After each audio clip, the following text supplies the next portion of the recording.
Shalom, shalom, selamat pagi. Sejahteralah hidup kita di hari Selasa 15 Maret tahun 2022 ini. Adalah anugerah yang patut kita syukuri jika kita berada di hari ini, amin. Dan Tuhan pasti akan memelihara hidup kita sepanjang hari ini, sama seperti Dia yang telah memelihara kita sepanjang malam yang sudah kita lewati. Baiklah, sebelum kita melakukan semua aktivitas kita lebih jauh hari ini, izinkan kembali Tuhan bicara melalui renungan kita. Dan hari ini kita akan tetap melanjutkan renungan dari pembacaan Alkitab satu hari satu pasal dari pembacaan 42 hari bersama Ayub. Baiklah, di hari ke-7 dalam pembacaan kitab ini kita akan membaca kitab Ayub pasal yang ke-7, ayat yang pertama sampai dengan ayat yang ke-21. Judul perenungan kita hari ini, berpacu dalam misteri sebuah kehidupan. Sebagai pengantar renungan ini saya akan coba bacakan untuk kita ayat yang pertama dengan judul perikop, hidup itu berat. Bukankah manusia harus bergumul di bumi dan hari-harinya seperti hari-hari orang upahan? Hidup itu penuh misteri. Ada masanya kita gembira, mengalami berbagai hal yang baik bertubi-tubi tanpa henti. Namun ada kalanya kita juga tenggelam dalam keluh kesah karena merasa hal-hal buruk datang membawa derita. Dalam nas hari ini, Lembaga Alkitab memberikan judul perikop pada pasal yang ke-7 ini, hidup itu berat. Jika kita membaca Ayub pasal yang ke-7 ini, kata-kata yang dipakai Ayub begitu memilukan, namun juga menggelitik hati.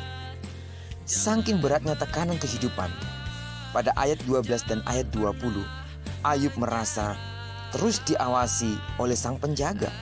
Dan di ayat 13 sampai 14, ketika Ayub ingin beristirahat sejenak untuk tidur, tiba-tiba ia dikagetkan oleh mimpinya sendiri. Ayub begitu putus asa.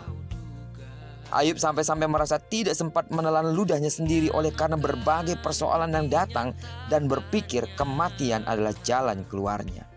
Benarlah bahwa hidup itu memang berat. Namun jika kita nanti akan membaca terus kitab Ayub sampai pada pasal 42, pada akhirnya ia dipulihkan setelah ia menyesal dan berkata benar tentang Sang Pencipta. Sidang jemaat Tuhan yang saya kasihi dalam nama Tuhan Yesus, mungkin benar dalam kehidupan kita ada masa di mana kita merasa penderitaan seperti Ayub. Ketidakadilan, kehilangan, sakit penyakit, persoalan yang bertubi-tubi menimpa hidup kita, sehingga untuk menelan ludah pun kita merasa tak sempat. Namun tetaplah pandang Tuhan dan ucapkan kebenaran firman-Nya. Sesungguhnya Tuhan mengerti persoalan hidup kita. Amin. Dia mengizinkan persoalan ini datang, dan Dia mengizinkan iblis untuk mengambil semua harta kekayaannya, bahkan fisiknya, dalam kesehatannya. Bukan berarti Tuhan tidak tahu sampai di mana kekuatan Ayub. Tuhan memperbolehkan Ayub untuk dicobai karena Tuhan tahu Ayub pasti menang. Karena Dia adalah Allah yang Maha Tahu sampai sejauh mana kekuatan kita. Amin. Karena itu sidang jemaat Tuhan, jangan pernah berputus asa. Persoalan yang sedang bertubi-tubi datang di dalam hidup, sakit penyakit fisik yang menghadang langkah kita, Tuhan tahu sejauh mana kemampuan kita. Yang harus kita pacu dalam diri kita adalah percaya pada waktu yang tepat Tuhan akan selesaikan semuanya. Amin.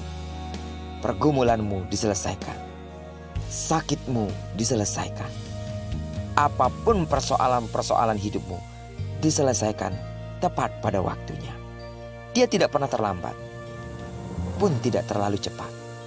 Sekali lagi ingatlah bahwa Tuhan begitu yakin Ayub pasti bisa melewati masa-masa sukar ini, sehingga Tuhan mengizinkan iblis untuk mengambil semua hal-hal fisik yang ada di dalam hidup Ayub.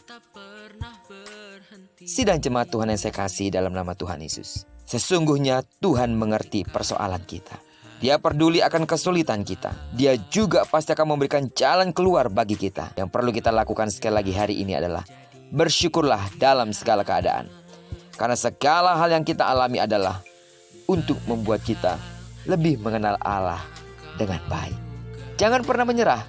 Dia ada di depan untuk memberikan kemenangan kepada kita. Terpujilah nama Tuhan. Diberkatilah kita sepanjang hari ini dan digenapi firman-Nya yang berjanji bahwa apa yang dikerjakan tangan kanan dan tangan kiri kita dibuatnya berhasil. Kemanapun kaki kanan dan kaki kiri kita melangkah, di sana kemuliaan Tuhan pasti akan dinyatakan. Amin. Sekali lagi doaku bagi sidang jemaat Tuhan yang masih sakit secara fisik dalam nama Tuhan Yesus. Aku tidak pernah jemu-jemu untuk memohonkan kepada Tuhan, sembuhlah sesuai dengan takaran iman. Diberkati kita bersama dengan orang-orang yang kita kasihi, serta bersama dengan orang-orang yang kita cintai dimanapun mereka berada. Terpujilah nama Tuhan. Shalom.